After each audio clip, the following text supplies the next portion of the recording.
Welcome everyone to Monday Morning Morons for March 11th, 2019. This week, let's begin with the trendy subject of reparations.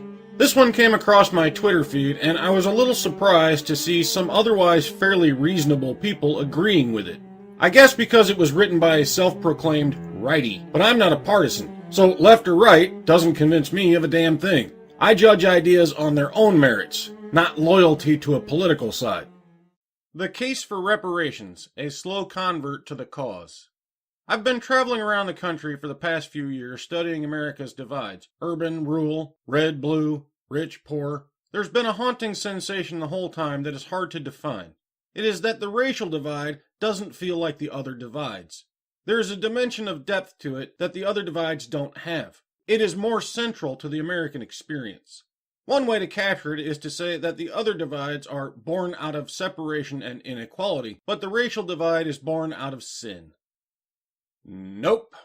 Racism is also, as you put it, separation and inequality. No matter what fancy new word you wish to call it, in an attempt to place it upon a pedestal above all other differences.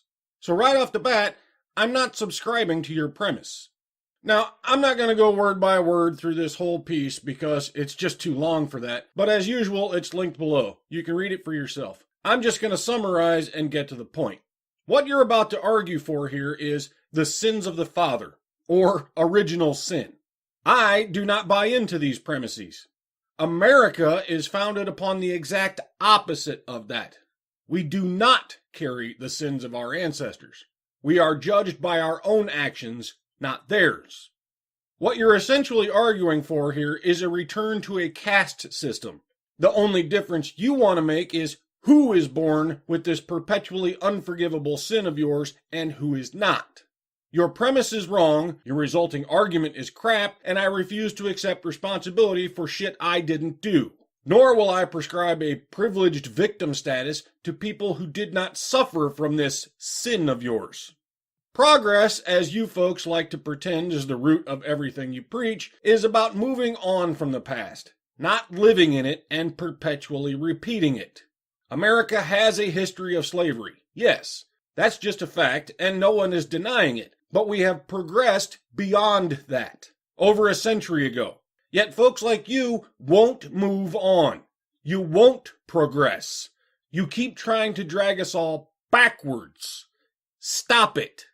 There is no opportunity in America that white people have that black people do not. None. There is no job, no education, no government position, no place that black people in America cannot have, do, or go. None. That is called equal opportunity. That is what America promises everyone. We do not promise anyone equal results. Only opportunity. What you do with that opportunity is up to you. Black people in America face challenges, sure. However, everyone does. Why then are we trying to remove their challenges at the obvious expense of creating more for everyone else? This is nothing but a white savior complex wrapped up in and presented as white guilt. Blacks do not need special help. By insisting that they do, you are in fact asserting that they are less than whites and cannot achieve on their own. That is racism.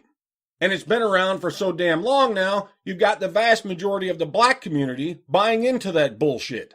Stop telling them they can't achieve. Start teaching them that they can. If you want real change, start by changing the narrative that's brainwashing them to accept failure is inevitable because of their skin color. It isn't. Look, I hate to rail on people like this because the vast majority of them are well-intentioned people who see a problem and desperately want to do something to fix it. But the road to hell is paved with good intentions. You're not fixing it, you're perpetuating it. You're making it worse. Like this. White privilege lecture tells students white people dangerous if they don't see race.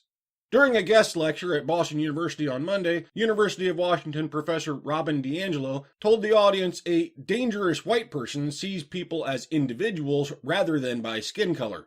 DiAngelo, whose main field of work is whiteness studies, whiteness? I didn't even know that was a fucking thing. You're kidding me. Added that those who say they were taught to treat everyone the same deny black people of their reality, she said. Do you see it? You're a racist. Right now, you're insisting that white people should judge black people by their skin color, and you're telling black people it's their reality that we do so. You're telling both races that there is no individual. They are nothing but a skin color. Well, let me say quite simply, fuck off. I judge individuals, not groups. When a black person robs a liquor store, I don't blame all black people and label them all as thieves. Likewise, when a white person shoots someone, I don't blame all white people and label them all murderers. If you do, then you are the fucking problem. Stop projecting and trying to make the rest of us as racist as you are. Now then, let's move on to affirmative action, because as we all know, affirmative action is just about equality, right? University affirmative action plan calls for hiring more women than men. Well, that makes sense, right? If your company or university is currently majority men and you want to get to that sweet 50-50 equality, you need to hire more women than men, right? That's just math. A public university's affirmative action placement goals aim to get a majority of women in some departments rather than an equal number of men and women. Multiple campus officials are refusing to comment on the proposal. Gee, I wonder why.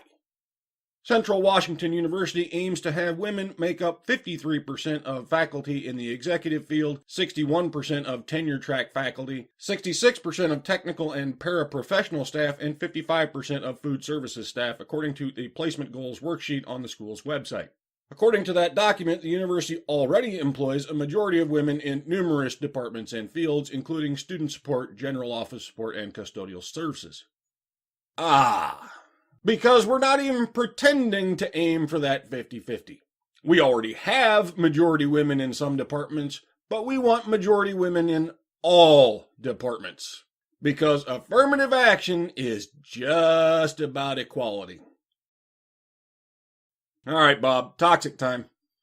Mother killed 23-month-old son because he wouldn't eat or listen, police say.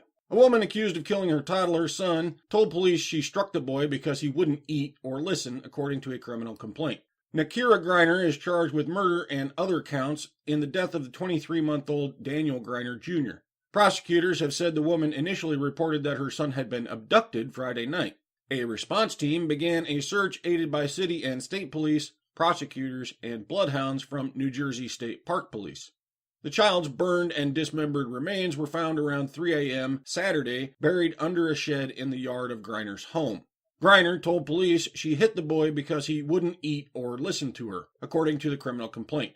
The complaint said Griner admitted striking the child so hard that she left bruises on his face, and also said he fell down a flight of stairs. After striking the child, she didn't call for help, but placed him in a stroller and left him alone, according to police. Right, so she beat the kid, strapped him into a stroller, then completely ignored him until he dies from his injuries. When he dies, she reports him kidnapped, chopped up the body, burns it, and buries it in a purse out back because he wouldn't listen to her. Yeah, I just don't see the crime here. I mean, she said it right there. That toxic little bastard wouldn't listen to her. You gotta nip that male privilege in the butt early, or it's just gonna get worse, right? This toddler should have known to respect the whammons, shouldn't he?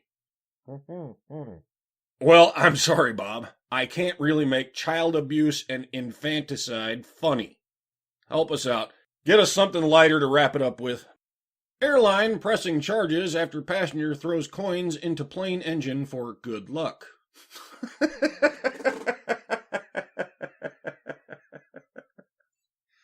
Yeah, good luck flying with this fucked up engine. You fucking moron.